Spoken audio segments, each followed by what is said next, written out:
الفاتحة. بسم الله الرحمن الرحيم.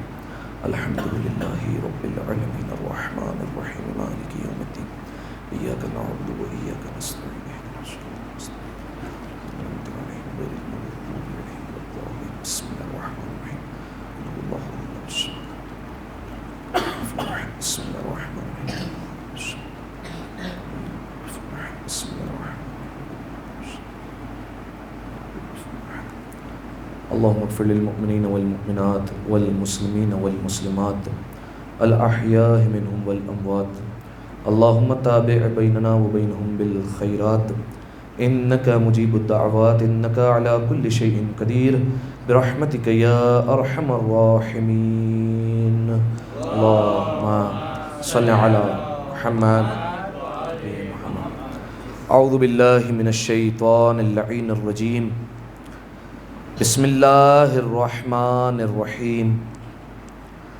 الحمد لله الذي يخلق ولم يخلق ويرزق ولا يرزق ويطعم ولا يطعم. ثم الصلاة والسلام على عبدك ونبيك وصفيك ورسولك وخيرتك من الخلق أبي القاسم محمد.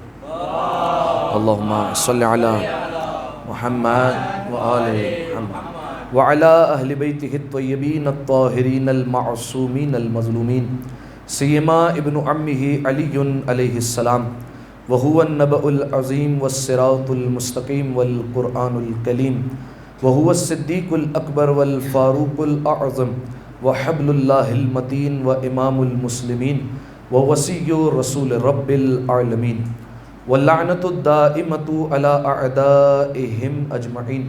أما بعد فقد قال رسول الله صلى الله عليه وآله وسلم الدنيا مزرعة الآخرة. صلوات على محمد وآل محمد. اللهم صل على محمد وآل محمد. دعائے سلامتی محمد. بسم الله الرحمن الرحيم. اللهم كل وليك الحجة ابن الحسن صلواتك عليه وعلى آبائه في هذه الساعة وفي كل ساعة وليا وحافظا وقائدا وناس ودليلا وعينا حتى تسكنه أرزك طوعا وتمتعه فيها طويلا. اللهم صل على محمد وآل محمد. جزاکم اللہ. سامعین محترم، عزیزان گرامی قدر، شبہ جمعہ کی مجالس میں مسلسل گفتگو جس عنوان سخن کے ذیل میں ہماری جاری و ساری ہے وہ ہے سفر آخرت. اور آج یہ گفتگو اپنے 52ویں مرحلے میں داخل ہو رہی ہے. بحمد خدا بتائید محمد و آل محمد اس موضوع پر 51 تقاریر ہماری ہو چکی ہے، اور یقیناً یہ بات آپ کے اذہان عالیہ میں موجود ہے کہ گزشتہ 15 مجالس ہماری جنت اور جہنم کے دروازے پر ہوئی ہے. جنت پر کیا کیا تحریر ہے، جہنم پر کیا کیا تحریر ہے، اور پھر اس میں مختصراً تفصیل جو ہے وہ آپ کی خدمت میں بیان کی گئی. تو اب کرنا کیا ہے، جنت اور جہنم کے کلمات پڑھ لیے اور ساری تحریریں پڑھ لی اور ساری تحریریں سن لی، تو ہماری زبان میں جسے کہتے ہیں کہ اب کمر جو ہے وہ کس لینی چاہیے، اور اب جو ہے وہ سامان سفر باندھ لینا چاہیے اور تیاری شروع کر دینی چاہیے اور آغاز کر دینا چاہیے تیاری کا اگر کسی نے نہیں کی. کیونکہ دیکھیے وہی حدیث میں نے آپ کے سامنے سرنامہ کلام میں پیش کی، جو بالکل اگر یاد ہو تو پہلی تقریر جہاں سے ہماری شروع ہوئی تھی وہاں پیش کی تھی میں نے، کہ رسول اللہ نے فرمایا الدنیا مزرعۃ الآخرہ، کہ یہ دنیا آخرت کی کھیتی ہے. کیا مطلب ہے، کوئی بتائے گا؟ اس پر جو ہے وہ بارہا ہماری گفتگو ہوئی. الدنیا مزرعۃ الآخرہ، دنیا آخرت کی کھیتی، کیا مطلب ہے اس کا؟ اتنا چھوٹا سا فرمان ہے. چلے آسن تم، اور کیا مطلب ہے؟ دیکھیے آسان الفاظ میں یہ سمجھیے کہ یہ دنیا آخرت کی کھیتی، یعنی کیا مطلب؟ یہ دنیا کو آپ سمجھ لیجیے زمین ہے، ٹھیک ہے؟ ایک زمین پروردگار عالم نے ہم انسانوں کو فراہم کی ہے، اور اس کی کاشتکاری ہمیں دنیا میں رہتے ہوئے کرنی ہے، یہیں پر رہیں گے اور یہیں پر کاشتکاری کرنی ہے. تو ہم کون ہوئے؟ ہم ہو گئے کسان. صحیح ہے، ہمارا کام ہے بیج بونا، اور زمین پروردگار عالم نے دنیا کی صورت میں ہمیں دے دی ہے. اچھا یہ فصل کٹے گی کب؟ یہ فصل تیار کب ہوگی؟ یہ فصل تیار ہونے والی آخرت میں، اور وہیں پر طے ہوگا کہ کیسے انسان نے فصل بوئی تھی اور کیا پایا ہے. ٹھیک ہے، تو گویا پروردگار عالم نے جب انسان کو دنیا میں بھیجا تو دو طریقے کے بیج انسانوں کے ہاتھ میں دے دیے. کیونکہ دیکھیے یہ کسانوں کے ہاتھ میں ہوتا ہے کہ کسان کیسا بیج زمین میں بوتا ہے. اسے پتہ ہوتا ہے کہ کتنا اعلیٰ کوالٹی کا بیج ہے، کون سا بیج بوئیں گے تو کیسی فصل ملے گی، کیسا پھل ملنے والا ہے مجھے، یہ جو ہے وہ کسان خود طے کرتا ہے. تو اب انسان کے تو دونوں ہاتھوں میں پروردگار عالم نے دو طریقے کے بیج جو ہے وہ اسے فراہم کر دیے، کیونکہ ہدایت کا سامان کر دیا، رسولوں کو بھیج دیا، ائمہ علیہ السلام کو بھیج دیا، بتا دیا کون سے اچھے کام ہیں کون سے برے کام ہیں، سب کچھ بتا دیا. تو اب اچھے کام کو آپ سمجھ لیجیے اچھے بیج، اور برے کاموں کو سمجھ لیجیے آپ گناہوں کے بیج. ٹھیک ہے، تو اب انسان جو بوئے گا وہی کاٹے گا. صحیح ہے، ایسا تو نہیں ہو سکتا کہ یہاں پر انسان جو ہے وہ سیب کی فصل لگائے اور جو ہے اسے 4-5 مہینے بعد آم نکلنے لگے وہاں پر. ایسا تو نہیں ہوگا. ایسا تو نہیں ہوگا کہ جو ہے وہ کوئی فصل لگا دے بالفرض آلو یا پیاز کی اور وہاں سے جو ہے وہ دھنیا نکلنا شروع ہو جائے. ایسا تو نہیں ہو سکتا. ٹھیک ہے، تو جیسے انسان فصل بوئے گا ویسے ہی انسان کو جو ہے وہ کاٹنا ہے. تو اب انسان نے یہاں پر جیسے بیج بوئے تو وہاں پر ویسا پائے گا. اگر جو ہے وہ اچھے بیج بوئے، نیکیوں کے بیج بوئے، تو وہاں پر صورت میں ثواب کی صورت میں جو ہے وہ پھل مل جائے گا. اور اگر جو ہے وہ گناہوں کے بیج بوئے تو وہاں پر عذاب کی صورت میں جو ہے وہ پھل ملے گا انسان کو. ٹھیک ہے، تو اب یہ فیصلہ ہم اور آپ پر منحصر ہے کہ ہم کیا کرتے ہیں اس دنیا میں رہتے ہوئے. پروردگار عالم نے تو سب بتا دیا، اہل بیت علیہ السلام نے ساری تعلیمات دے دی. ٹھیک ہے، اب بھی وہ انسان بدبخت شمار ہوگا جو کچھ کر کے نہیں جائے. وہ اس سے بڑی جو ہے وہ کیا بدبختی ہو سکتی ہے کہ سب کچھ بتانے کے باوجود کہ کیا کیا امتحان میں آنے والا ہے پھر بھی تیاری نہ کر کے جائے. تو پھر یہ تو انسان کی بدبختی جو ہے وہ شمار کی جائے گی. لہٰذا سامعین محترم، پروردگار عالم نے ہمیں سب کچھ بتا دیا، اب فیصلہ جو ہے وہ ہمارے ہاتھ میں. اب پچھلی تقریر سے میں بالکل مربوط ہو جاؤں. پچھلی تقریر میں ہماری کس پر بات ہوئی تھی یاد ہے کسی کو؟ ایک اہم موضوع پر بات کی تھی ہم نے، ہاں، محاسبہ نفس. ٹھیک ہے، کہ انسان کو حساب کرنا ہے کہ واجبات کتنے رہ گئے، محرمات کتنے رہ گئے. اچھا ایمانداری سے بتائیے کتنے لوگوں نے حساب کیا؟ میں نے کہا تھا کم از کم جو ہے وہ ایک جمعرات تو کر لے، فقط جب جائیں گے تب کر لیجیے گا اسی رات. کتنے لوگوں نے کیا؟ اگر ایک بندہ بھی ہے تو جو ہے وہ میری محنت سوارت ہو گئی. ایک بندے نے بھی کیا. چلے ماشاء اللہ، ایک بھی نہیں. ایک صلوات پڑھ دیں مل کر بھائی. اللہم صلی علی محمد. اس کا مطلب ہوتا ہے کہ باتیں کانوں تک محدود ہے، دل تک نہیں اتر رہی. ٹھیک ہے، یہ دل کی زمین کو زرخیز کرنا بھی آپ لوگوں کا کام ہے، میرا کام نہیں ہے. میرا کام تو فقط اور فقط پہنچانا ہے، آپ کی اپنی ذمہ داری ہے. تو خیر، پچھلی تقریر میں محاسبہ نفس کے حوالے سے میں نے گفتگو کی تھی. ٹھیک ہے، کہ نفس کا حساب کرے انسان اور تحقیق کرے، سوچے کتنے واجبات رہ گئے میرے، کتنی چیزیں رہ گئی، کتنی نمازیں رہ گئی، محرمات سوچے کیا کیا گناہ جو ہے وہ میں کرتا ہوں. اور پھر جو ہے وہ ایک حدیث میں نے آپ کے سامنے پیش کی تھی، مولا جو ہے وہ صادق کی مولا نے فرمایا تھا کہ 4 صورتوں میں نتیجہ نکلے گا. کوئی بتا سکتا ہے کیا نتیجہ نکل سکتا ہے؟ جب انسان محاسبہ نفس کرے گا تو 4 چیزیں ہو سکتی ہیں. 4 چیزوں سے خالی نہیں ہوگی. ایک، یا تو پچھلا دن اور اس کا اگلا دن دونوں جو ہے وہ کیا ہے، برابر ہے. ٹھیک ہے، مولا نے فرمایا تھا یہ کون ہے؟ یہ ہے ملعون، یہ ہے نقصان میں. ٹھیک ہے، یہ نقصان میں جا رہا ہے، اس کے لیے فرمایا. پھر ایک فرمایا تھا کہ ایک وہ انسان ہے کہ جس کا کل اور آج جب اس نے محاسبہ کیا تو اس کا آج بہتر نکلا، کل کی نسبت آج بہتر ہو گیا، ترقی کر لی اس نے. مولا نے کہا یہ قابل رشک ہے. ٹھیک ہے، اس پر رشک کرنا چاہیے، بہت اچھی بات ہے. ایک انسان وہ ہے کہ جس کا آج پچھلے کل سے بدتر ہو گیا اور برا ہو گیا اور نیچے چلا گیا. مولا نے فرمایا یہ کون ہے؟ یہ ملعون ہے، پروردگار عالم کی لعنت ہے اس پر جس نے آج کا دن اور برا کر لیا. اور چوتھا مولا نے بیان فرمایا تھا کہ جس کو یہ سمجھ ہی نہیں آ رہی کہ میرا کل کا دن اچھا تھا یا آج کا دن اچھا ہے. مولا نے کہا یہ نقصان میں بھی ہے اور اس کی موت اس کی زندگی سے بہتر ہے، وقت نکالے اور مر جائے. ٹھیک ہے، کیوں؟ کیونکہ جو ہے وہ یہ ذلت کی موت، ذلت کی جو ہے وہ زندگی گزار رہا ہے، اور مولا کا فرمان ہے ذلت کی زندگی سے عزت کی موت بہتر ہے. ٹھیک ہے، تو انسان اس میں گزارے. تو اب خیر، محاسبہ نفس کے حوالے سے ہماری گفتگو ہوئی تھی. تو اب انسان نے جب غور کیا اور دیکھا کہ بالفرض جو ہے وہ گناہ زیادہ ہے، تو اب کیا کرنا ہے؟ گناہ زیادہ ہے تو ایک آسان سوال ہے، کیا کرنا ہے اگر گناہ زیادہ ہے؟ ہاں، توبہ کرنی ہے. ٹھیک ہے، اور حقیقی معنوں میں توبہ کرنی ہے. یعنی ایک ہوتا ہے پروردگار عالم سے مذاق کرنا. پروردگار عالم سے مذاق کس کو کہتے ہیں؟ کہ ایک گناہ کیا، پروردگار عالم نے معاف کیا، دوبارہ وہ گناہ کر لیا. ٹھیک ہے، اس کو کہتے ہیں، روایت کے مفہوم کے مطابق بیان کروں، اس کو کہتے ہیں اللہ سے مذاق کرنا. ٹھیک ہے، پروردگار عالم سے استہزاء کرنا. لیکن جو ہے وہ ایک انسان واقعی حقیقی توبہ کرتا ہے، اس کا مطلب یہ ہوتا ہے پچھلے پر جو ہے وہ نادم ہے اور آئندہ جو ہے وہ نہ کرنے کا وعدہ کرتا ہے. ٹھیک ہے، واقعی شرمندہ ہے. یہ وہ انسان ہوتا ہے جو حقیقی توبہ کرتا ہے. اب ایک فرمان جو ہے وہ مولا کا آپ کے سامنے پڑھتا ہوں، اگر جو ہے وہ دل پر لگے تو جو ہے وہ ایک جو ہے وہ جاندار طریقے سے جو ہے وہ میرا ساتھ دیجیے گا. مولا امیر المومنین علی بن ابی طالب علیہ الصلوۃ والسلام، اللہم صلی علی محمد. فرمان سنیے مولا کا اور مولا کو سلام پیش کیجیے. مولا نے فرمایا استغفار کی خوشبو سے اپنے آپ کو معطر کرو تاکہ گناہوں کی بدبو سے تمہیں رسوا نہ ہونا پڑے. کتنا پیارا فرمان. استغفار کی خوشبو سے آج خود کو معطر کر لو تاکہ کل تمہیں گناہوں کی بدبو سے رسوائی نہ اٹھانا پڑے. ٹھیک ہے, آج ہی معطر کر لو, آج ہی جو ہے وہ جس کو کہتے ہیں نا استغفار کا عطر اپنے آپ پر چھڑک لو تاکہ جو ہے وہ کل گناہوں کی بدبو جو ہے وہ تمہیں رسوا نہ کر دے. صحیح ہے. ایک اور رسول اللہ کا فرمان, رسول اللہ نے بیان فرمایا کہ پروردگار عالم سب کو معاف کر دینا چاہتا ہے. ٹھیک ہے, یہ حقیقت ہے یا نہیں ہے؟ ہم دعائے کومیل پڑھتے ہیں, آپ اگر فقط ترجمے پر غور کریں نا کبھی تو پروردگار عالم کی فقط صفتیں دیکھا کریں کہ کیا کیا صفتیں مولا نے جو ہے وہ بیان فرمائی ہے. یا سریع الرضا, کیا مطلب ہے؟ ہاں, جلد راضی ہو جانے والا, اس کو کہتے ہیں سریع الرضا. بہت جلدی راضی ہو جاتا ہے, بہت جلدی مان جاتا ہے. حالانکہ دنیا کا قانون کیا ہے, جتنا بڑا انسان ہے وہ اتنا دیر سے مانے گا. ٹھیک ہے, اس کی اکڑ اور اس کی انا ختم نہیں ہوگی. لیکن جو ہے وہ پروردگار عالم کائنات کا سب سے بڑا, ٹھیک ہے, اس سے بڑھ کر کوئی نہیں ہے, لیکن وہ سب سے جلدی مان جاتا ہے اور سب سے جلدی راضی ہو جاتا ہے. مانگتا کیا ہے؟ فقط اور فقط ایک آنسو مانگتا ہے ندامت کا, کہ آنسو بھی نہیں مانگتا, پشیمان ہونا مانگتا ہے کہ ٹھیک ہے گناہ ہو گیا, صرف اقرار جرم کر لو کہ ہاں غلطی ہوئی اور آئندہ نہ کرنے کا وعدہ کر لو, صرف یہ مانگتا ہے, اس کے علاوہ کچھ نہیں. اس سے بڑھ کر کیا چیز ہوگی؟ ٹھیک ہے. اب رسول اللہ نے بیان فرمایا کہ پروردگار عالم سب کو معاف کر دینا چاہتا ہے, لیکن صرف ان لوگوں کو معاف نہیں کرنا چاہتا جو خود کو معاف کروانا نہیں چاہتے. بھئی ایسا کون ہے مجھے بتائیے ذرا. دنیا میں آپ ایسا انسان ڈھونڈ کے آئیے جس کا اعمال نامہ مکمل طور پر سیاہ ہو چکا ہو, اس سے بڑھ کر کوئی گنہگار نہیں ہو. صحیح ہے, اس کا دل مکمل طور پر تاریک ہو چکا ہو, اندھیرا ہو چکا ہو دل پہ, کیونکہ میں نے بیان فرمایا تھا ایک گناہ کیا دل پر ایک جو ہے وہ سیاہ نقطہ آ گیا, گناہ کرتا گیا, دل تاریک ہو گیا, اب جو ہے وہ بچنے کا جو ہے وہ امکان نہیں رہتا سوائے جو ہے وہ اکا دکا کوئی نکلا ہے اور جو ہے وہ اپنی بخشش کروا لے, لیکن دل تاریک ہو گیا. ایک ایسا انسان جس کے گناہ پہاڑوں سے بڑھ گئے, درختوں سے بڑھ گئے, ریت کے ذروں سے بڑھ گئے, دریا کے قطروں سے بڑھ گئے, بارش کے قطروں سے جو ہے وہ گناہوں میں اضافہ ہو گیا. ایسا انسان بھی اگر آپ ڈھونڈیں گے نا اور آپ کو مل جائے, آپ اس سے پوچھیں گے نا معافی چاہتے ہو, تو کیا کہے گا؟ چاہتا ہوں کہ اللہ معاف کر دے. ٹھیک ہے, مغفرت تو چاہتا ہوں میں اپنی.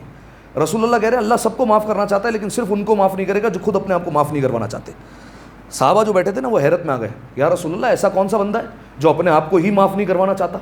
تو فوراً اس وقت رسول اللہ نے بیان فرمایا وہ انسان جو خود استغفار نہیں کرتا, یہ وہ بندہ ہے جو اپنے آپ کو معافی نہیں کروانا چاہتا. ٹھیک ہے, استغفار ہی نہیں پڑتا, پروردگار عالم سے معافی ہی نہیں مانگتا. تو جب پروردگار عالم سے معافی نہیں مانگ رہا تو پروردگار عالم سے معاف کیوں کرے؟ جب یہ اپنے گناہ پر شرمندہ ہی نہیں ہے تو معافی وہاں سے کیوں ملے گی؟ لہٰذا رسول اللہ نے بیان فرمایا سب کو معاف کر دیا جائے گا, لیکن ایک انسان وہ کہ جو خود اپنے آپ کی جو ہے وہ مغفرت نہیں کرتا اور استغفار نہیں کرتا, اس کو معاف نہیں کیا جائے گا. ایک دفعہ صلوات پڑھیں مل کر بآواز بلند, اللہم صلی علی محمد وعلی. دیکھیے ایک یہ استغفار کے حوالے سے بات ہوئی تو یہاں سے ایک جو ہے وہ بات کا ربط نکالتا ہوں میں کہ ہمارا جو ہے وہ مسئلہ کیا ہے پتہ ہے, ہم نے ظاہری چیزوں کو لے لیا ہے. صحیح ہے, اصل دین ہے نا اس کو ہم نے چھوڑ دیا. اس کی ایک آسان اصطلاح استعمال کروں, اس کی آسان اصطلاح ہے پارٹ ٹائم مذہب. ٹھیک ہے, بالکل آسان اصطلاح. کیا کہی میں نے اصطلاح؟ پارٹ ٹائم مذہب. یہ بڑی بہترین چیز ہے پتہ ہے آپ کو, پارٹ ٹائم مذہب. نام کے مسلمان بن جاؤ اور اندر سے جو ہے وہ بالکل اسلامی نہ ہو, اس کو کہتے ہیں پارٹ ٹائم مذہب, جس کو کہتے ہیں مذہب کارڈ کھیلو, جب ضرورت پڑے نا تب مذہب کارڈ کھیل لو, اس کے علاوہ جو ہے وہ کسی انسان کو کوئی ضرورت نہیں ہے. ٹھیک ہے, تو ہم نے جو اپنایا ہوا ہے نا دین, وہ اصل دین نہیں اپنایا ہوا ہے, ہم نے جو ہے وہ اس کو پارٹ ٹائم اپنایا ہوا ہے. ٹھیک ہے, مکمل طور پر نہیں اپنایا ہوا. اگر ایک حدیث آپ کو یاد ہو, میں نے جمعے کے خطبے میں اشارہ کی تھی, مکمل حدیث اگر اس کو پڑھنے جاؤں گا تو 20-25 منٹ میرے نکل جائیں گے. میں اس کا فقط ایک منظر میں نے آپ کے سامنے بیان کیا تھا اور دوبارہ عرض کرتا ہوں تاکہ جو نہیں تھا وہ سن لے. جناب جابر ابن عبداللہ انصاری رسول اللہ کے بزرگ ترین صحابہ میں شمار ہوتا ہے. ایک دن امیر المومنین نماز پڑھا رہے مسجد میں اور نماز کی صفیں منظم ہو چکی ہے, اور جناب جابر جو بزرگ صحابی ہے وہ صفوں کو عبور کرتے ہوئے آگے بڑھنے لگے. ہوتا کیا ہے, جہاں پر جگہ مل جائے وہاں پر انسان کھڑا ہو جائے نماز میں. جناب جابر صفوں کو چیرتے ہوئے آگے جا رہے ہیں. اچھا پہلی صف آ گئی, اب تو رک جائیں, لیکن نہیں, پہلی صف سے آگے نکلے اور سیدھا چلے گئے محراب میں امیر المومنین کے پاس, اور ایک جملہ کہا, یا ابو الحسن ایک خواب دیکھ لیا کل رات. ٹھیک ہے, اور خواب میں نے 8 منظر دیکھے. اب میں نے 8 کے 8 منظر بیان نہیں کرنے, کہا 8 کے 8 منظر دیکھے, جس میں سے پہلا منظر جناب جابر نے جو کہا ہے وہ مجھے بیان کرنا ہے. جناب جابر نے کہا کہ اے ابو الحسن, میں نے دیکھا خواب میں کہ آسمان سے لے کر زمین تک ایک سفید کپڑا اور قیمتی کپڑا لٹک رہا ہے. آپ جانتے ہیں اس زمانے میں سونے اور چاندی سے قیمتی کپڑا تھا. ٹھیک ہے, سونے اور چاندی سے قیمتی لباس کو سمجھا جاتا تھا. اس کی وجہ کیا ہے؟ اس کی وجہ یہ کہ یہ کپڑا کرنسی کے طور پر استعمال ہوتا تھا. بارٹر سسٹم کا نام سنا ہے؟ صحیح ہے, کہ چیز کے بدلے چیز. اس زمانے میں سکے بھی دیے جاتے تھے اور چیز کے بدلے چیز بھی لی جاتی تھی. ٹھیک ہے, تو اب کوئی آیا خریداری کرنے کے لیے, اسے کوئی چیز چاہیے, تو اس نے کہا میں کپڑا دوں گا تمہیں بدلے میں. اچھا کتنا کپڑا؟ 1 گز کپڑا دے دوں گا. 1 گز کپڑا اتنا قیمتی سمجھا جاتا تھا کہ وہ سامنے والا خریدی کرنے پہ جو ہے وہ بیچنے پر راضی ہو جایا کرتا تھا. ٹھیک ہے, اتنا قیمتی کپڑا. اے علی, میں نے دیکھا آسمان سے لے کر زمین تک ایک قیمتی ترین لباس لٹک رہا ہے, اور اس کے برابر میں ایک شخص کھڑا ہے اور وہ ندا دے رہا ہے اور اعلان کر رہا ہے, اے لوگوں جسے جتنا چاہیے آؤ اور مفت میں لے کر چلے جاؤ. ٹھیک ہے, اے علی, لوگ آئے لیکن میری حیرت میں اس وقت اضافہ ہوا کہ اپنے ساتھ کینچی اور اوزار لے کر آئے, اور انہوں نے ان میں سے کسی نے بھی مکمل کپڑے کو نہیں لیا, بلکہ ایک کپڑے کے حصے کو کاٹا, اور کوئی اتنا اپنے حساب سے جو ہے وہ لے کر کاٹ کر چلا گیا. اب جب جناب جابر نے یہ بتایا, اس کے بعد کا اے علی منظر بدل گیا, پھر دوسرا سنایا, پھر تیسرا منظر, اس طریقے سے 8 منظر بیان کیے. اور اس کے بعد جو ہے وہ جب یہ 8 کے 8 منظر بیان ہوئے تو اب امیر المومنین نے فرمایا جابر تم نے یہ خواب کے منظر نہیں دیکھے, تم نے یہ آخری زمانہ دیکھ لیا ہے. کہا یا علی کیا مطلب؟ فرمایا وہ جو پہلا منظر, پہلے منظر کا مطلب سن لیجیے. کہا یہ پہلا منظر جو آسمان سے لے کر زمین تک کپڑا لٹک رہا تھا, یہ کیا تھا؟ یہ ہے اسلام. اور وہ جو برابر میں کھڑے ہو کر ندا دے رہا ہے نا, وہ کون ہے جو ندا دے رہا ہے, جو آواز لگا رہا ہے؟ یہ رسول, یہ جو فرشتے, یہ جو آ کر گئے نیک لوگ, جو صدا لگا کر چلے گئے, جس کو اسلام میں آنا آ جائے. آپ جا کر تحقیق کیجیے گا خالی, صحیح ہے. ایسے مذہب آپ کو مل جائیں گے جس میں انٹری کے لیے پیسے لگتے ہیں, صحیح ہے, جا کر تحقیق کیجیے گا. ایسے آپ کو مذہب بھی مل جائیں گے جس میں داخلے کے لیے آپ جو ہے وہ فقط جو ہے وہ آپ کافی نہیں ہے, آپ کے ماں باپ کی ہسٹری جانی جاتی ہے کہ آپ کے ماں باپ کا مذہب کیا تھا. اگر بالفرض جو ہے وہ ماں باپ دونوں یہودی ہیں تو آپ یہودیت کو اپنا سکتے ہیں, ورنہ آپ کا یہودیت سے کوئی تعلق نہیں ہے, ٹھیک ہے. آپ جائیے عیسائیت میں تحقیق کیجیے, کیا ایسے ہی کوئی جو ہے وہ عیسائی بن جاتا ہے؟ جا کر تحقیق کیجیے, آپ کو پتہ چلے گا. جا کر جو ہے وہ اب سینکڑوں مثالیں دے سکتا ہوں میں آپ کو سامنے, ٹھیک ہے. کتنے جو ہے وہ ایسی کمیونٹیز بنی ہوئی ہے کہ جو آپ کو اپنے جو ہے وہ بالفرض عبادت گاہ میں اندر آنے بھی نہیں دیتی, داخل بھی نہیں ہونے دیتی, ٹھیک ہے, اور آنے نہیں دے گی. لیکن جو ہے وہ اسلام ایک واحد مذہب ہے جس میں کھلا اعلان کیا جاتا ہے, جس کو آنا ہے اسلام میں آئے, لا الہ الا اللہ پڑھے, محمد رسول اللہ پڑھے, علی ولی اللہ پڑھے, آ جائے اسلام میں, داخل ہو جائے اسلام میں, ٹھیک ہے. کتنا آسان ہے اسلام میں داخل ہونا. لیکن ہر ایک آ رہا ہے, اسلام قبول بھی کر رہا ہے, لیکن کیا کر رہا ہے؟ اپنے مطلب کا اسلام. یعنی کیا مطلب؟ بقیہ نمازیں لے لو, فجر کو ایک طرف کرو, ٹھیک ہے, باقی لے لو, روزے لو, اور جو ہے وہ باقی جو ہے وہ بالفرض سال کے مستحب روزوں کو چھوڑ دو. اچھی چیز تو ہے نا, چھوڑ دیا. زیارتیں لے لو, حج کو چھوڑ دو. منافع لے لو, خمس کو چھوڑ دو. بھائی اور بہن کے رشتے کو قبول کر لو, لیکن میراث کا حق جو ہے وہ ضائع کر دو, ٹھیک ہے. زینت کو اپنا لو, حجاب کو چھوڑ دو. کئی مثالیں بن سکتی ہیں, ٹھیک ہے. تو کیا کیا انسان نے آخری زمانے میں اپنے حساب سے جو ہے وہ کاٹا, اور اپنے حساب سے جو ہے وہ لینا شروع کر دیا دین کو, ٹھیک ہے. اب ایک جو ہے وہ 4 مصرے پڑھوں میں آپ کے سامنے. اگرچہ پورا مسلمان نہیں ہوں لیکن, اگرچہ پورا مسلمان نہیں ہوں لیکن میں اپنا دین سے رشتہ تو جوڑ سکتا ہوں. اگرچہ پورا مسلمان نہیں ہوں لیکن میں اپنا دین سے رشتہ تو جوڑ سکتا ہوں. نماز و روزہ و حج و زکوٰۃ کچھ نہ صحیح, شب برات پٹاخے تو پھوڑ سکتا ہوں, ٹھیک ہے. ایک دفعہ صلوات پڑھے مل کر آواز بلند, اللہم صلی علی محمد.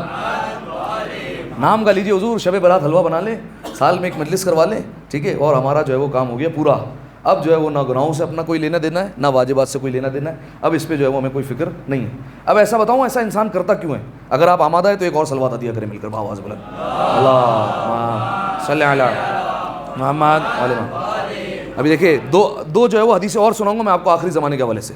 سید الشہداء ابا عبداللہ امام حسین ابن علی ابن ابی طالب علیہ الصلوۃ والسلام, اللہم صلی علی محمد علی محمد. حدیث سنیے گا, خدا کی قسم, مولا کی جو ہے وہ دور اندیشی کو دیکھیے اور مولا کی بصیرت کو دیکھیے. مولا نے فرمایا ان الناس عبید الدنیا, فرمایا بے شک جتنے لوگ ہیں نا یہ دنیا کے غلام ہیں, صحیح ہے. یہ جو مطلب کا دین لے کر چلے گئے نا, صحیح ہے, یہ اپنے مطلب کا اپنے پسند کا اسلام لے کر چلے گئے.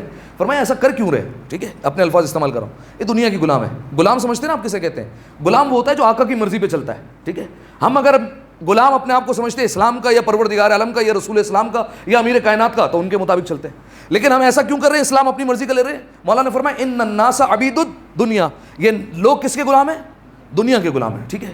اس کے بعد فرمائیے, سنیے, مولا نے فرمایا والدین لاکن علی السنتہم, کیا جو لوگ آخری زمانے میں دنیا کے غلام ہوں گے کیا ان کے پاس دین نہیں ہوگا؟ مولانا نے کہا نہیں, دین ہوگا. والدین لاکن علی السنتہم, دین ان کی زبان پر چٹنیوں کی طرح ہوگا, چٹکارے کی طرح, صحیح ہے.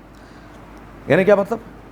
یعنی مطلب یہ کہ آپ جو ہے وہ بریانی کی 25 دیگیں بنوا لیں, صحیح ہے, اس میں نمک نہ ڈالیں, خالی فائدہ ہے کوئی ذائقہ نہیں رہے گا. آپ جتنے پیسے برباد کر دیں اس کھانے کا کوئی فائدہ نہیں رہے گا جس میں ذائقہ موجود نہ ہو, ٹھیک ہے. مولانا نے فرمایا آخری زمانے میں جو ہے وہ یہ اسلام جو ہوگا نا یہ زبان پر چٹکارے کے لیے ہوگا, ذائقے کے لیے, صحیح ہے. جہاں بولنے کے لیے آئے نا تو ہم مومن ہیں, ہم مسلمان ہیں, ٹھیک ہے, ہمارا تعلق کس سے؟ اسلام سے. لیکن اندر جو ہے وہ خالی ہوں گے, اندر جو ہے وہ ان میں کچھ بھی نہیں ہوگا, اسلام سے ان کا دور دور سے کوئی تعلق نہیں ہوگا. زبان ان کی جو ہے وہ دین جو ہے وہ ان کی زبانوں پر چٹنیوں کی طرح, چٹکاروں کی طرح, ٹھیک ہے, کیونکہ ایک کوالٹی مینٹین کرنی ہے نا. ایک اسلام کا بھی جو ہے وہ ایک بھرم ہے, تو بولنے میں جو ہے وہ مزہ آتا ہے کہ ہم مومن ہیں, ہم مسلمان ہیں, ہم علی ولی اللہ پڑھنے والے ہیں, ہم جو ہے وہ کلمہ پڑھتے ہیں, ٹھیک ہے, بولنے میں مزہ آتا ہے. لہٰذا سامعین محترم, مولا نے فرمایا کہ آخری زمانے میں لوگ کیا ہوں گے؟ لوگوں کے دنیا کے جو ہے وہ لوگ غلام ہوں گے اور کیا ہوں گے. فرمایا دین ان کے زبان پر چٹنیوں کی طرح ہوگا. اچھا یہ جو دین ان کے زبان پہ ذائقے کی طرح ہے, کیا یہ ہمیشہ رہنے والا ہے؟ مولا نے فرمایا یحوتونہ ما درت معایشہم, جب تک یہ دین ان کے روزگار سے نہیں ٹکرائے گا یہ دین کو تھامے رہیں گے. جدھر روزگار سے ٹکرایا دین کو ایک طرف پھینک دیں گے. انصاف سے بتائیے ایسا ہو رہا ہے نہیں ہو رہا ہے؟ بڑے مومن, بڑے مسلمان, کالر اوپر, سینہ چوڑا, کاندھے اوپر, ہم مسلمان ہیں, ہم مومن ہیں.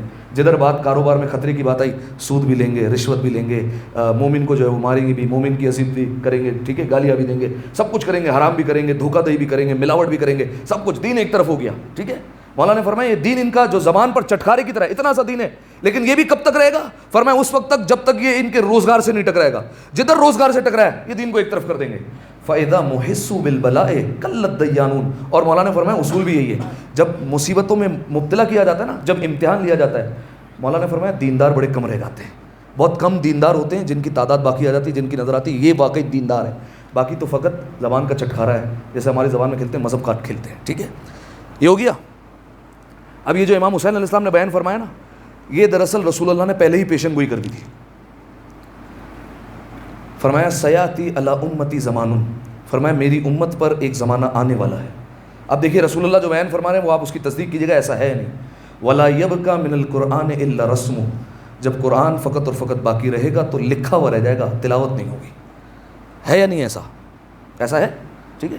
قرآن ہے, لکھا ہوا رہ گیا, گھر میں پڑھا ہوا ہے. ہمارے پاس جو ہے وہ 4 قرآن پڑھے ہوئے ہیں, ایک ابو کا, ایک امی کا, ایک بھائی بہن کا ہے, ٹھیک ہے. 4 قرآن پڑھے ہوئے ہیں, لیکن جو ہے وہ صرف لکھا ہوا ہے, اس کو پڑھتا ہے کوئی, تلاوت تو نہیں ہوتی ہے. صحیح ہے. یا بعض علماء نے جو اس کی تشریح کی, قرآن رسموں کے لیے رہ جائے گا, جو میں نے بیان کیا تھا پہلے, بہن کی شادی کے لیے بس سر پہ رکھ لو, ٹھیک ہے, قرآن کے سائے میں ودا کرو. صحیح ہے. اسی طریقے سے اگر بالفرض خدا نہ خواستہ کسی کی موت ہو گئی تو سورہ یاسین پڑھنی ہے تو قرآن سب کو بانٹ دو, سپارے تقسیم کر دی جائے, ٹھیک ہے. یہ ہے رسم و رواج. صحیح ہے. رسم و رواج کے وقت قرآن باقی رہ گیا, اس کے علاوہ ختم. یہ حقیقت ہے یا نہیں؟ ایسا ہو رہا ہے آج. ولا من الاسلام الا اسمہ, اسلام باقی رہے گا لیکن صرف نام کا اسلام ہوگا. حقیقت میں اسلام جو ہے وہ آخری زمانے میں باقی نہیں رہنے والا ہے, ختم ہو جائے گا اسلام, ٹھیک ہے. یسمون بہ, کچھ لوگ تمہیں ایسے ملیں گے جو اپنے آپ کو اسلام سے جوڑتے ہوئے ملیں گے, تمہیں مسلمان کہتے ہوئے ملیں گے ایسے لوگ. وہم ابعد الناس بہ, لیکن یہ لوگ کون ہوں گے؟ جو اسلام سے کوسوں دور ہوں گے, ان کا اسلام سے کوئی تعلق نہیں ہوگا. فقط جو ہے وہ ان سے کہو گے کون سا مذہب ہے تو کہیں گے اسلام, تم کون ہو؟ مسلمان, بس اس کے علاوہ کچھ نہیں ہوگا, ٹھیک ہے. اب میں آپ کو ایک مثال دوں. دیکھیے ایک بات ہے اور یہ حقیقی بات ہے. آج آپ چلے جائیے نا, جو غیر مسلم ہیں انہوں نے ہمارے سے زیادہ اہل بیت علیہ السلام کی سیرت کو جو ہے وہ اپنایا ہوا ہے. کچھ چیزیں انہوں نے زیادہ ہم سے اڈاپٹ کی ہوئی ہے, ٹھیک ہے. آپ دیکھیے انسانوں کی مدد کرتے ہوئے, چیریٹی کرتے ہوئے وہ ہم سے زیادہ ملیں گے. کیوں؟ وہ کہتے ہیں انسانیت ہے یہ. وہ آپ کو جو ہے وہ کئی لوگ ایسے ہوں گے جو سچ بولیں گے. اچھا ان کے پاس جو ہے وہ کیا کوئی ایسی کتابیں اتری جس میں لکھا ہوا ہے؟ نہیں, وہ کہتے ہیں سچ بولنا اچھی بات ہے, سچ بولنا چاہیے, جھوٹ نہیں بولیں گے ہم, ٹھیک ہے. وہ جو ہے وہ آپ کو گالم گلوچ کرتے ہوئے نہیں ملیں گے, کئی آپ کو ایسے لوگ مل جائیں گے, ٹھیک ہے. تو انہوں نے جو ہے وہ اہل بیت علیہ السلام کی سیرت کو ہم سے زیادہ اپنا لیا, ٹھیک ہے. نہج البلاغہ کو انہوں نے ہم سے زیادہ پڑھ لیا ہے, صحیفہ سجادیہ کو انہوں نے ہم سے زیادہ پڑھ لیا, ہم نے چھوڑ دیا ہے. بلکہ جو ہے وہ میں آپ کے سامنے بیان بھی کروں, ایک جو ہے وہ حکایت کے طور پر, ایک جو ہے وہ مولانا بیان کر رہے تھے اور کہہ رہے لنڈن کا واقعہ ہے. وہاں پر جو ہے وہ ایک کیس آ گیا عدالت میں اور ایک ملزم کو لایا گیا. آپ جانتے ہیں نا, ایک ہوتا ہے ملزم, ایک ہوتا ہے مجرم. کیا فرق ہے؟ ملزم جس پر الزام لگایا گیا, ٹھیک ہے, اور مجرم جس پر جرم ثابت ہو گیا. ایک ہوتا ہے ملزم کو لایا گیا, اس پر الزام تھا. تو جج نے جو ہے وہ اس سے ایسے سوالات پوچھے کہ وہ ملزم کو غصہ آ گیا. تو اس نے غصے میں آ کر جج پہ تھوک دیا, ٹھیک ہے. ہمارے اگر کوئی کسی ایک مومن کے ساتھ کر لے, کسی ایک بندے کے ساتھ, تو اسے چھوڑے گا نہیں. جج پر تھوک دیا اس نے. جج نے جانتے کیا کیا؟ جج نے اگلی تاریخ دے دی فیصلے کے لیے. کہا آج فیصلہ نہیں کر سکتا, جو بھی 3-4 دن بعد جب تاریخ آئے گی جب فیصلہ کروں گا. چھوڑ کر چلا گیا. 3-4 دن بعد آیا اور جج نے دوبارہ تحقیق کی اور سوالات پوچھے. تو کہا کہ یہ تو بری ذمہ ہے, یہ اس نے یہ گناہ نہیں کیا, یہ آزاد ہے اس گناہ سے, اور اسے آزاد کر دیا, ٹھیک ہے. تو اس سے کسی نے پوچھ لیا, کہا یہ اگر فیصلہ سنانا تھا تو تم 4 دن پہلے سنا لیتے. کہا نہیں, 4 دن پہلے اس نے میرے منہ پہ تھوکا تھا. اگر منہ پہ تھوکا تھا نا تو ہو سکتا ہے میں غصے میں آ کر ایسا فیصلہ کر دیتا جو اس کے لیے وبال جان بن جاتا, ٹھیک ہے. میں عدالت کے مطابق فیصلہ نہیں کرتا, میں اپنے نفس کے مطابق فیصلہ کرتا جو میں نہیں چاہتا. اب آپ کو بتاؤں یہ کس کی سیرت تھی؟ امیر کائنات کی. جنگ خندق یاد ہے؟ عمر ابن عبدود کے مولا سینے پہ ہیں, سینے پہ جو ہے وہ مولا بیٹھے ہوئے ہیں. اس نے تھوک دیا. مولا نے کیا کیا؟ ادھر گئے, ایک طرف چلے گئے. کچھ دیر بعد آئے اور پھر سر قلم کیا. مولا سے پوچھا مولا آپ اسی وقت سر قلم کر دیتے؟ جواب سنیے مولا کا, خدا کی قسم. مولا نے بیان فرمایا اگر اس وقت قتل کر دیتا تو اس کو قتل غصے کی وجہ سے کرتا, خدا کی خوشنودی کے لیے نہیں کرتا. ابھی قتل کیا تو خدا کی خوشنودی کے لیے کیا, ٹھیک ہے. سیرت کس کی تھی؟ مولا کائنات کی.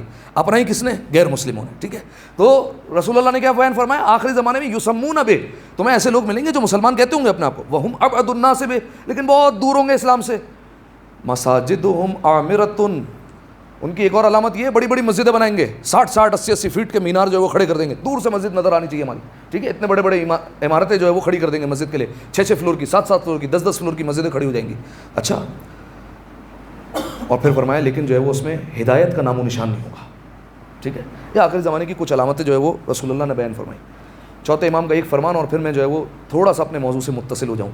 مولانا نے بیان فرمایا آخری زمانے میں جب انسان، عالم یہ ہوگا کہ صبح سے لے کر شام تک ہاتھوں پر انگارہ لے کر کھڑا ہونا آسان ہوگا، لیکن ایمان بچانا مشکل ہو جائے گا. ٹھیک ہے، گھر سے نکلے مومن، واپس آئے کافر. ٹھیک ہے، یہ عالم ہو جائے گا انسان کا. اب جو ہے وہ زمانہ سنگین ہے، انسان جو ہے وہ خود فیصلہ کرے کہ کس طریقے سے جو ہے وہ اس نے زندگی گزارنی. ایک دفعہ صلوات پڑھے مل کر باواز بلند، اللہم صلی علی محمد وآل محمد. تو گزارش یہی ہے کہ ان باتوں کو کانوں کے ذائقے کے لیے فقط اور فقط محفوظ نہ رکھا کریں، اس کو دل کی زمین پر اتاریے اور اس کو بیج بوئیے. ٹھیک ہے، کم از کم جو ہے وہ کوشش کیا کریں، کم از کم ایک بات لے کر اٹھ جائیں اور اس پر عمل کر لیں. ٹھیک ہے، یہی آپ کو کامیاب کروا دے گی. صحیح ہے، ایک بات ہو. اب تک 52 مجلس ہو گئی نا، 52 باتیں ہونی چاہیے آپ کے پاس جن پر عمل کرنا ہے. بیان تو جو ہے وہ سینکڑوں ہو گئی اور جو ہے وہ پتہ نہیں ہزار میں جو ہے وہ شاید تعداد پہنچ گئی ہو، لیکن جو ہے وہ کم از کم 52 ہی اپنا لے. ٹھیک ہے، تو جو ہے وہ خیر جو ہے وہ انشاءاللہ فائدہ ہو جائے گا. تو اب سامعین محترم، جنت اور جہنم پر جو ہے وہ ہماری بات ہوئی. اچھا، سوال یہ کرنا ہے، کچھ لوگ جنت میں جائیں گے، کچھ لوگ جہنم میں جائیں گے، اور کوئی مقام ہے جہاں پر لوگوں کو بھیجا جائے گا؟ ایک سوال ہے میرا آپ سے. دیکھیے، کچھ لوگ جنت میں چلے گئے، کچھ لوگ جہنم میں چلے گئے. ٹھیک ہے، جنہوں نے نیکیاں کی تھی اور جن کے نیکیوں کا پلڑا بھاری تھا ان کو بھیج دیا پروردگار عالم نے جنت میں، اور جن کے گناہوں کا پلڑا بھاری تھا ان کو بھیج دیا کہاں پر؟ جہنم میں. کیا کہیں اور بھی بھیجا جائے گا لوگوں کو؟ جنت اور جہنم کے علاوہ کون سا مقام ہے جہاں پر بھیجا جائے گا؟ یہ پتہ ہونا چاہیے آپ کو یار. ہاں وہی تو کہہ رہا ہوں، جنت اور جہنم کے بیچ میں جگہ کون سی ہے؟ اس کا نام کیا ہے اس جگہ کا؟ کیا بات ہے، مقام اعراف. صلوات پڑھیں ان کے لیے ایک دفعہ مل کر، اللہم صلی علی محمد. مقام اعراف قرآن مجید کے ابتدائی سوروں میں اس کا نام آتا ہے اعراف. ٹھیک ہے، بینہما حجابن، سورہ اعراف کو دیکھیے گا، بینہما حجابن، یہ جنت اور جہنم کے درمیان ایک حجاب ہے، ایک مقام ہے. ٹھیک ہے، احادیث کی روشنی میں بیان کر رہا ہوں. ایک گویا جو ہے وہ پہاڑوں کے ٹیلوں کی طرح جو ہے وہ ایک علاقہ ہے جنت اور جہنم کے درمیان. ٹھیک ہے، علی رجال، اس پر جو ہے وہ کچھ لوگ کھڑے ہوں گے، یعرفون کلا بسیماہم، یہ تمام لوگوں کو ان کے نام سے جانتے ہوں گے. ٹھیک ہے، ان کو نام پتہ ہوں گے سب لوگوں کے. نادوا اصحاب الجنت ان سلام علیکم، جب یہ جنت کے لوگوں کو دیکھیں گے نا تو ان کو کہیں گے سلام علیکم، تم پر اللہ کی سلامتی ہو. ٹھیک ہے، تم پر ہماری طرف سے سلام ہو. ولا يدخلوها، یہ ابھی تک جنت میں گئے نہیں ہوں گے جو آراف پر کھڑے ہوں گے. وہم یطمعون، لیکن ان کے دل میں لالچ ہوگی کہ ہم بھی جو ہے وہ جنت میں چلے جائیں. ٹھیک ہے، آراف ایک ایسا مقام ہوگا جہاں پر جنت کی ہوا کے ٹھنڈے جھونکے بھی آئیں گے اور جہنم کی جو ہے وہ عذاب کے جو ہے وہ جو باد سموم جسے کہا جاتا ہے وہ ہوا بھی آئے گی، گرم ہوا بھی آئے گی. دونوں جو ہے وہ وہاں پر انسان مشاہدہ کرے گا. ٹھیک ہے، تو اب آراف پر جو لوگ کھڑے ہوئے ہیں وہ جنت والوں کو بھی دیکھ رہے ہیں، ان کو کہہ رہے ہیں تم پر سلام ہو، کتنی بہترین جگہ پر تم پہنچ گئے. ٹھیک ہے، وَإِذَا صُرِّفَتْ أَبْصَارُهُمْ، لیکن جیسے ہی نظریں پھیریں گے اب آگئے جہنم کی طرف. تِلْقَاءَ أَصْحَابِ النَّارِ، اب دیکھا انہوں نے اصحاب نار کو، دوزخ میں جو لوگ جا رہے ہوں گے ان کو دیکھیں گے تو فوراً ہاتھوں کو اٹھا کر کہیں گے فَلَا تَجْعَلْنَا مَعَ الْقَوْمِ مِنَ الظَّالِمِينَ. اب جو ہے غالباً یہی آیا تھا، شاید جو ہے وہ غلط پڑھ دیا ہوں میں نے، لیکن ترجمہ یہی ہے کہ پالنے والے ہمیں ان ظالم قوم کے ساتھ جو ہے وہ شامل نہ کرنا. ٹھیک ہے، وہ جنت والوں کو دیکھیں گے تو لالچ کریں گے کاش ہم یہاں چلے جاتے. جہنم کی طرف دیکھیں گے تو شکر ادا کریں گے کہ پالنے والے تیرا شکر ہے تو نے یہاں کھڑا کر دیا، لیکن وہاں جو ہے وہ ہمیں نہیں جو ہے وہ ڈالا، ہمارا جو ہے وہ ان میں لوگوں میں جو ہے وہ شمار مت کرنا. یہ آراف پر لوگ ہوں گے. اب سوال، آراف پر کون کون کھڑا ہوا ہوگا؟ اگر آپ نے کبھی پہلے سنا ہے اس موضوع کو، آراف پر کون کون ہوگا؟ ہر ایک تو نہیں ہوگا، کون کون کھڑے ہوئے ہوں گے وہاں پر؟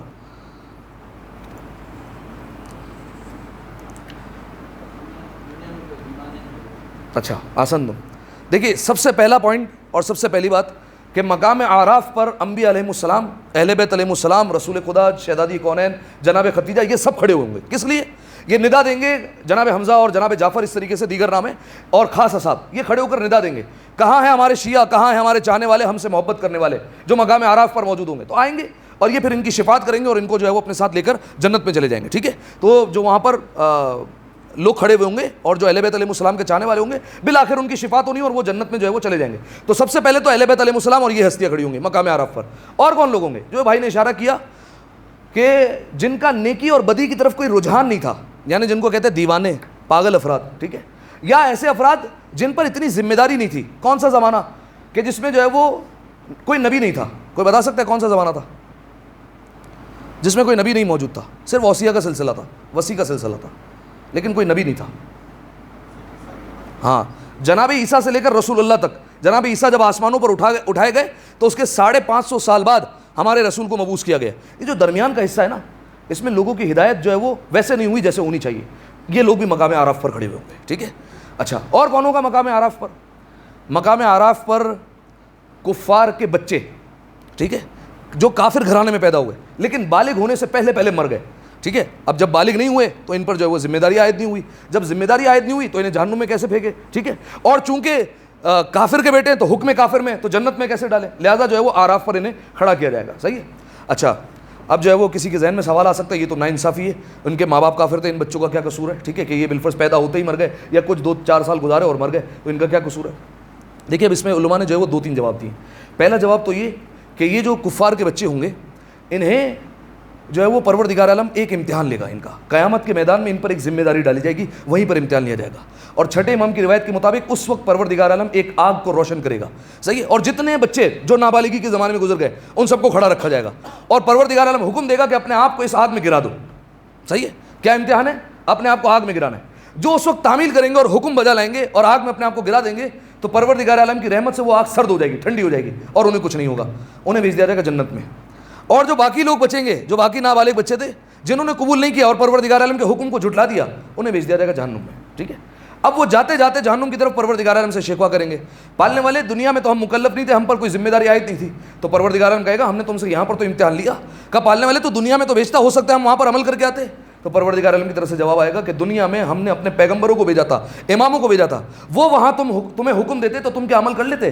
آج تو میں نے تمہیں براہ راست حکم دیا تھا, میں تمہیں کہہ رہا تھا, تم نے میری نہ مانی, تم میری جا کے رسولوں کی کیا مانتے, ٹھیک ہے. اور میں تو پہلے سے جانتا تھا, میرے تو علم میں تھا کہ تمہیں کہاں جانا ہے, لیکن تو یہ حجت تمام کرنے کے لیے میں نے امتحان رکھ دیا اور جو ہے وہ تمہارا فیصلہ ہو گیا کہ اب تمہیں جو ہے وہ جہنم میں ڈالا جائے گا, ٹھیک ہے. ایک جواب یہ کہ ان کے ساتھ یہ کیا جائے گا.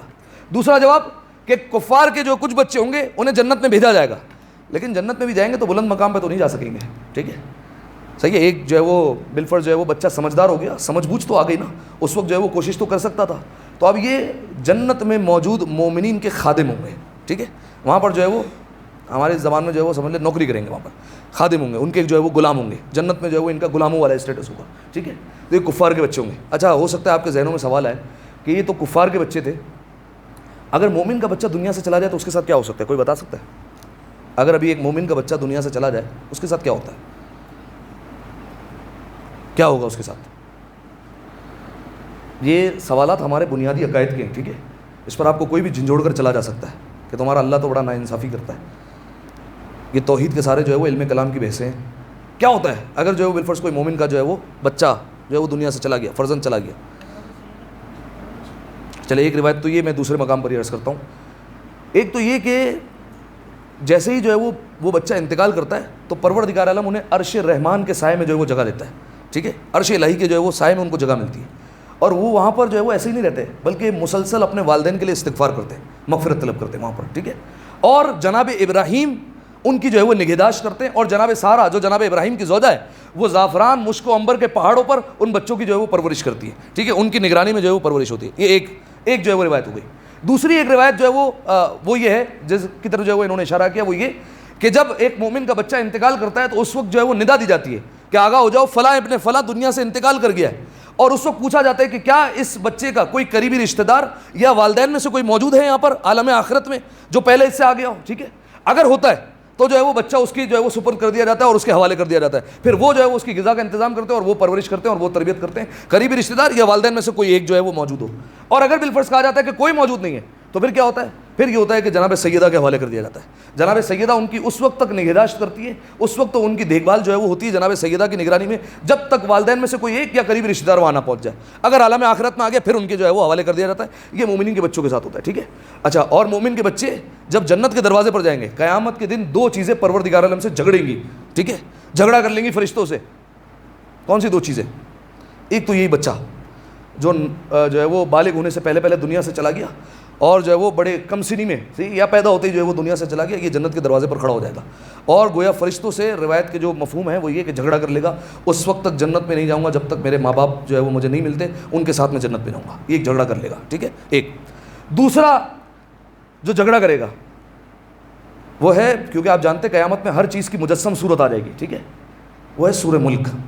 سورہ ملک کی تلاوت کرنے والا، سورہ ملک جو ہے وہ جھگڑا کر جائے گی، جو میری تلاوت کرنے والا ہے اس کو لیے بغیر جنت میں جو ہے وہ میں نہیں جاؤں گی، پہلے وہ آئے گا اس کے بعد جو ہے وہ میں جنت میں داخل ہوں گی، ٹھیک ہے. سورہ ملک، اس پہ جو ہے وہ ہماری گفتگو ہو چکی ہے، میں نے پورے جو ہے وہ اس پر فضائل پڑھے تھے سورہ ملک کے، اگر آپ کو یاد ہو. ایک دفعہ صلوات پڑھے مل کر بآواز بلند، اللہم صلی علی محمد وآلہ محمد. ٹھیک ہے. تو اعراف پر کون کون ہے؟ اہل بیت علیہ السلام، انبیاء علیہ السلام، وہ کھڑے ہوئے ہیں. ٹھیک ہے. وہ ندا دے رہے ہیں کون ہیں؟ جو ہمارے جو کمزور شیعہ ہیں ان کو جو ہے وہ ہم اپنے ساتھ لے کر جائیں گے. ٹھیک ہے. ایک دوسرا اور کون ہوں گے مقام اعراف پر؟ جو مجنون تھے، پاگل تھے، جن کا نیکی اور بدی کی طرف کوئی رجحان نہیں تھا، جو مکلف نہیں تھے، جو جناب عیسیٰ اور رسول اللہ سے درمیان میں زمانے سے گزر گئے. اور کون ہوگا؟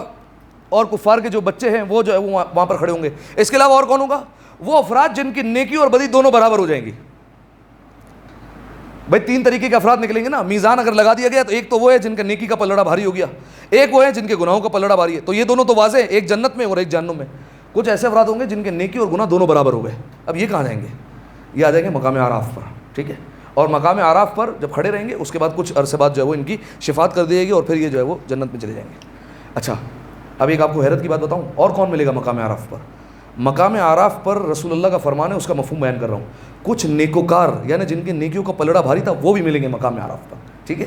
اور پھر رسول اللہ نے بیان فرمایا شہداء، جو شہید ہو گئے پروردگار عالم کی راہ میں، وہ بھی تمہیں مقام اعراف پر کھڑے ہوئے ملیں گے. یا رسول اللہ ان سے بلند مقام کس کا ہو سکتا ہے؟ انبیاء علیہ السلام کے بعد، اہل بیت علیہ السلام کے بعد اگر کوئی افضل ہے تو یہ شہداء ہے، شہید ہے. اتنا بڑا مقام مل گیا، یہ بھی مقام اعراف پر. کہا یہ شہید تو تھے لیکن ساتھ میں والدین کی نافرمانی بھی کی تھی انہوں نے. ٹھیک ہے. اب ذرا سوچ لیجئے، ایک انسان شہید نہ ہو اور والدین کی نافرمانی کر لے، وہ تو بلا دریغ جو ہے وہ جہنم میں ڈالا جائے گا. لیکن رسول اللہ نے بیان فرمایا یہ چونکہ شہداء تھے تو چونکہ ان کی شہادت ہوئی تھی، یہ شہادت جو ہے وہ انہیں جہنم میں جانے نہیں دے رہی، اور چونکہ والدین کی نافرمانی کی تھی، یہ نافرمانی انہیں جنت میں جانے سے روک رہی ہوگی، یہ وہیں پر کھڑے رہیں گے. اچھا اور ان کا جو ہے وہ والدین کی نافرمانی کی، اب آپ سوچیے کتنا بڑا گناہ ہے. اب انہیں کب تک کھڑا رکھا جائے گا؟ روایت کے جملے ہیں پروردگار عالم انہیں اس وقت تک کھڑا رکھا جب تک سارے عالم محشر کا حساب کتاب نہیں ہو جاتا. پہلے سب کا حساب کتاب لو. ٹھیک ہے. کتنے ہوں گے؟ اولین و آخرین کا مجمع، سب کا حساب و کتاب پہلے لیا جائے گا. اس کے بعد روایت کے جملے مقام اعراف پر بھی سناٹا ہو جائے گا. وہاں پر بھی لوگ ہیں یا تو وہ جہنم میں بھیج دیے گئے ان کا امتحان لے کر، یا تو شفاعت ہو کر جنت میں چلے گئے. ختم ہو گیا عالم محشر، مقام اعراف پر سناٹا ہو گیا، صرف یہ شہداء بچے. اب پروردگار عالم جب سب کا حساب لے چکے گا اب اپنی رحمت نازل کرے گا اور اب انہیں جنت میں داخل کیا جائے گا. ٹھیک ہے. لیکن جنت میں بھی وہ مقام نہیں ملے گا جو شہداء کو جو ہے وہ ملا کرتا ہے. ٹھیک ہے. کیونکہ ایک گناہ ان کے ساتھ جو ہے وہ دامن کے ساتھ تھا، وہ کیا تھا؟ والدین کی نافرمانی. ایک دفعہ صلوات پڑھیں مل کر بآواز بلند، اللہم صلی علی محمد علیہ محمد. ٹھیک ہے. اچھا اب جو ہے وہ مقام اعراف سے لوگ نکلے. صحیح ہے. اب جو ہے وہ میں خلاصہ کلام کے طور پر بس ایک روایت پڑھوں گا. مقام اعراف پر لوگ ہیں، کچھ ایسے لوگ ہیں جن کا جنت کا فیصلہ ہو گیا ہے، کچھ ایسے لوگ ہیں جن کا جہنم کا فیصلہ ہو گیا ہے. مقام اعراف سے لوگوں کو نکالا اہل بیت علیہ السلام نے، بعض جنت کی طرف آ گئے، بعض جہنم کی طرف آ گئے. اب جنت اور جہنم کے دروازوں کے باہر وہاں پر ایک تقریب جو ہے وہ منعقد ہوگی، ایک محفل لگے گی. ٹھیک ہے. اور اس محفل میں روایت کے جملے کہ ایک بہت بڑا ممبر لگایا جائے گا. اس ممبر کے سب سے اوپر والے زینے پر رسول اللہ بیٹھیں گے اور اس سے نچلے زینے پر امیر المومنین بیٹھیں گے. صحیح ہے. اچھا یہ روایت میں کہاں سے بیان کر رہا ہوں؟ اگر آپ نے نام سنا ہو، مولا کے ایک صحابی ہے جن کا نام ہے اسبغ ابن نباتہ. ٹھیک ہے. یہ اسبغ ابن نباتہ وہ ہیں جو مولا کے امیر المومنین کو جب ضربت لگی تھی، سب سے آخری وقت تک جو صحابی مولا کے ساتھ موجود تھا وہ اسبغ ابن نباتہ ہے. سب سے آخری وقت تک مولا کے ساتھ تھے. ٹھیک ہے. تو جب اسبغ ابن نباتہ نے مولا کو دیکھا اور جو ہے وہ سارے اصحاب کھڑے ہوئے، تو اسبغ ابن نباتہ نے، اب دیکھیے مولا نے تربیت کیسی کی اور اسبغ کی خواہش دیکھی. آپ اسبغ ابن نباتہ آخری وقت میں کہہ رہے ہیں مولا ایک حدیث تو سنا دیں، کوئی حدیث سنا دیں. صحیح ہے. مولا کو سر پہ ضربت لگ چکی ہے اور اسبغ ابن نباتہ کیا کہہ رہے ہیں؟ مولا ایک حدیث تو سنا دیں. امیر المومنین کی حالت اتنی غیر تھی لیکن مولا نے پھر بھی حدیث سنائی. جب حدیث سنائی مولا نے تو مولا گش میں چلے گئے. اسبغ ابن نباتہ وہیں بیٹھے رہے، مولا کے پاس انتظار کرتے رہے. کچھ دیر بعد مولا کو افاقہ ہوا تو مولا نے کہا اسبغ اب تک بیٹھے ہوئے ہو؟ کہا مولا ہاں آپ کو چھوڑ کے جانے کا دل نہیں ہو رہا. تو امیر المومنین نے خود کہا اسبغ ایک اور حدیث سنا دوں؟ کہا مولا سنائیے. اب جو ہے مولا نے بیان فرمایا اسبغ ایک دن میں جو ہے وہ رستے میں ایک جگہ پر موجود تھا اور پریشان تھا، تو وہاں سے رسول اللہ کا گزر ہوا. جب رسول اللہ گزرے اور رسول اللہ نے مجھے پریشان دیکھا تو رسول اللہ نے کہا اے علی ایک حدیث سناتا ہوں جس سے تمہاری پریشانی ختم ہو جائے. آپ سمجھ رہے ہیں سابقہ زمانے میں اگر دوسرے مومنین کی یا دوسرے لوگوں کی پریشانی دور کرنی ہوتی تھی نا تو اہل بیت کی ایک حدیث سنا دیتے تھے جس سے ان کا دل جو ہے وہ باغ باغ اور روشن ہو جایا کرتا تھا. ٹھیک ہے. آپ زمانے کو کمپیئر کیجئے، کہاں یہ زمانہ آ گیا، کس جہالت میں پڑ گیا، اور کہاں وہ زمانہ تھا مولا کا. ٹھیک ہے. تو اب جو ہے وہ مولا سے کہا کہ ایک حدیث سنا دیتا ہوں تاکہ تمہارا غم دور ہو جائے. امیر المومنین نے کہا کہ بالکل یا رسول اللہ سنائیے, آپ کی زبان سے نکلی ہوئی حدیث بالکل سنائیے. اب رسول اللہ نے بیان فرمایا کہ قیامت کے میدان میں جنت اور جہنم کے باہر, دروازوں کے باہر ایک محفل منعقد ہوگی, اور وہاں پر ایک ممبر جو ہے وہ نور کا لگا دیا جائے گا. شہداء اور صالحین صدیقین سے سب سے اوپر ہماری جگہ ہوگی. اے علی, سب سے بلند زینے پر میں بیٹھا ہوا ہوں گا, اور اس کے بعد جو ہے وہ والے زینے پر اے علی تم بیٹھو گے, اور اس کے نچلے زینے پر ایک فرشتہ موجود ہوگا, وہ اٹھے گا اور کہے گا اے لوگو, جو مجھے جانتا ہے وہ جانتا ہے, جو نہیں جانتا مجھے پہچان لو, میرا نام رضوان ہے, میں خازن جنت ہوں, میں جنت کا داروغہ ہوں, اور یہ جنت کے 8 دروازوں کی چابیاں میرے ہاتھ میں, اور پروردگار عالم نے مجھے حکم دیا ہے کہ یہ 8 کی 8 چابیاں میں رسول کے حوالے کروں. لیکن میں نے جب رسول سے پوچھا تو رسول نے کہا یہ 8 کی 8 چابیاں علی کے حوالے کرو, علی فیصلہ کریں گے کس کو جنت میں جانا ہے کس کو جنت میں نہیں جانا, علی کے حوالے کر دو. تو اس کے بعد رضوان جنت یہ چابی علی کے حوالے کریں گے, اور امیر المومنین کو دیتے ہوئے کہیں گے کہ لوگوں گواہ ہے نا, میں نے اپنا فرض پورا کر دیا اور میں نے علی کے حوالے یہ چابیاں کر دی ہیں. اس کے بعد اس سے نچلے درجے پر ایک اور فرشتہ اٹھے گا جس کا نام مالک ہوگا, مالک نیران, یہ جہنم کا داروغہ ہے. مالک نیران اٹھے گا اور کہے گا کہ میں جہنم کا داروغہ ہوں, جو مجھے جانتا ہے وہ جانتا ہے, جو نہیں جانتا وہ جان لے میرا نام مالک ہے, اور میں جہنم کا داروغہ ہوں. یہ جہنم کے 7 دروازوں کی چابیاں ہے جو اللہ نے مجھے حوالے کی تھی, اور اللہ نے مجھے حکم دیا یہ ساری کی ساری چابیاں رسول کے حوالے کر دوں. لیکن جب میں نے رسول سے پوچھا تو رسول نے کہا کہ یہ چابیاں علی کے حوالے کرو. تو اب جو ہے وہ میں یہ چابیاں علی کے حوالے کرتا ہوں, اور لوگوں گواہ رہنا میں نے اپنا فرض پورا کر دیا. اب 15 کی 15 چابیاں کس کے پاس ہیں؟ مولا کے ہاتھ میں. اب مولا کی مرضی ہے جس کو جنت میں بھیجے جس کو جہنم میں بھیجے.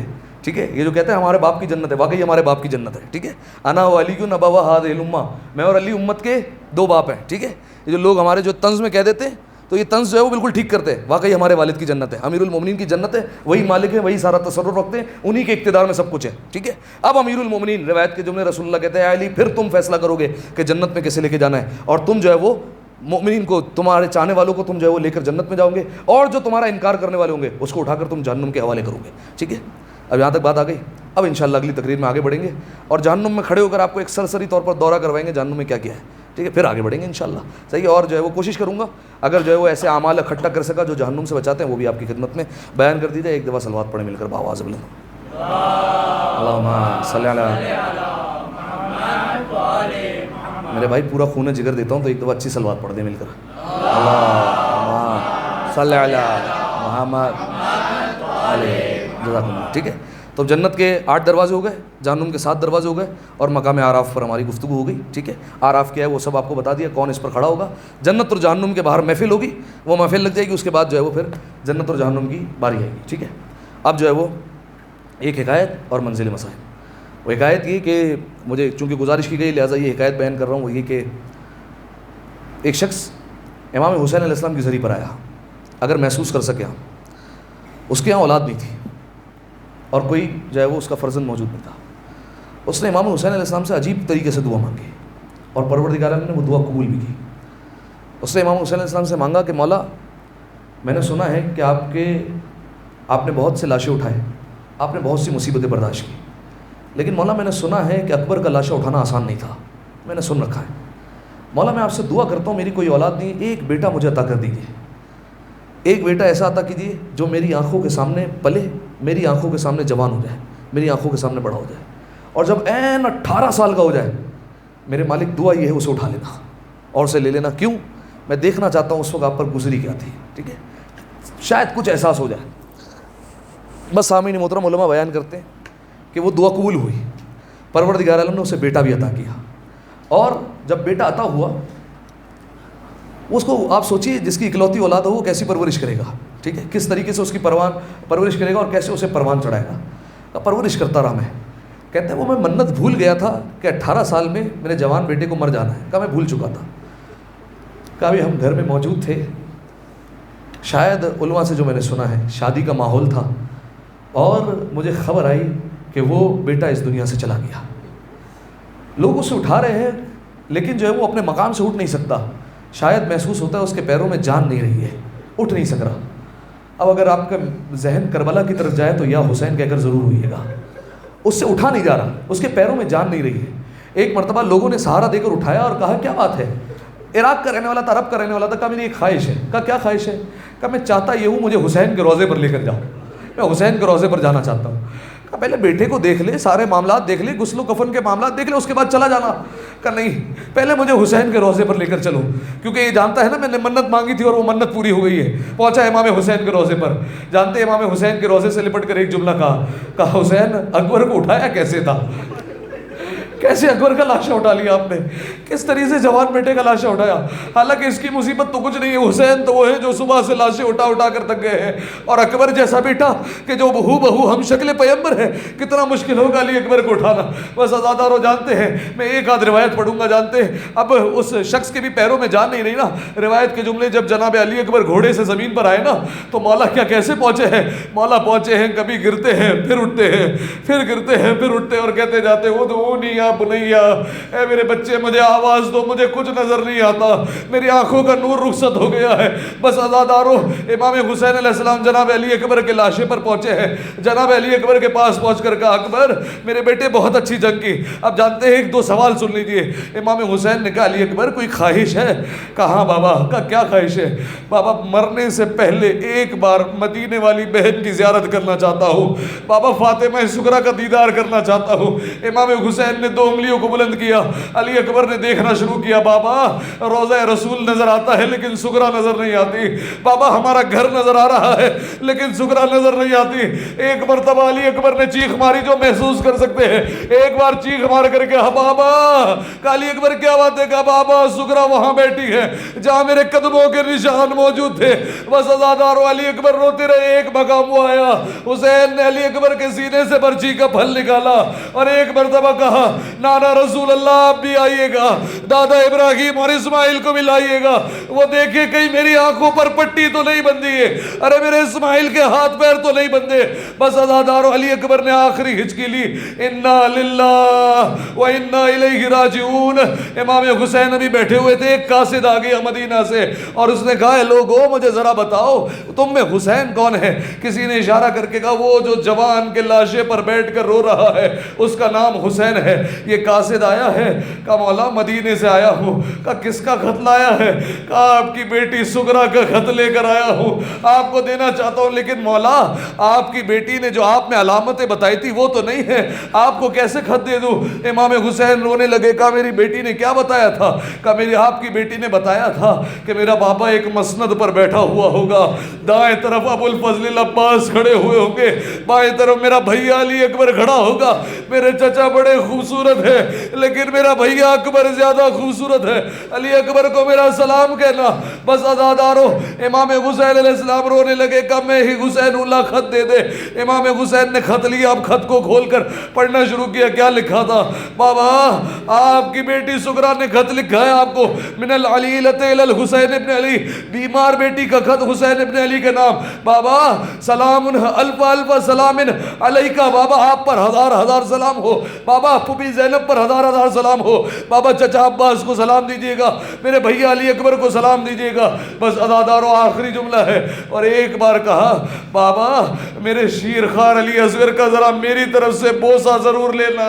بس عزادارو مجھے نہیں پتا اب حسین نے سغرا کی خواہش پوری کرنے کے لیے علی اصغر کے گالوں کا بوسہ لیا ہوگا یا علی اصغر کے گلے کا بوسہ لیا ہوگا۔ بس عزادارو ایک مرتبہ امام حسین نے خط لیا، علی اکبر کے سینے پر رکھا، علی اکبر نے ایڑیاں رگڑنا شروع کی، امام نے خط دیا، قاصد کو کہا یہی خط کا جواب ہے، جا کر سغرا کے حوالے کر دینا۔ الا لعنۃ اللہ علی القوم الظالمین وسیعلم الذین ظلموا ای منقلب ینقلبون۔ دعا ہے پروردگار عالم سے، پروردگارہ ہماری اس عبادت کو اپنی بارگاہ میں قبول فرما، تمام گناہان صغیرہ اور کبیرہ کو معاف فرما۔ میرے مالک جتنے حاضرین تشریف فرما ہے بحق کے جناب زینب کبریٰ، تمام کے حاجات کو اپنی بارگاہ میں قبول فرما۔ میرے مالک تمام کے رزق میں مزید وسعت عطا فرما، جنت البقیع کی تعمیر کے اسباب جلد از جلد مہیا فرما، تمام مقامات مقدسہ کی زیارت نصیب فرما، زمانے کے امام کے ظہور میں تعجیل فرما، ہمیں ان کے اعوان و انصار میں شمار فرما، امام کے قلب مطہر کو ہم سے راضی و خوشنود فرما، امام کے لشکر میں ہمارا شمار فرما، سفر آخرت کی تیاری کرنے کی توفیق عطا فرما۔ ماتم حسین۔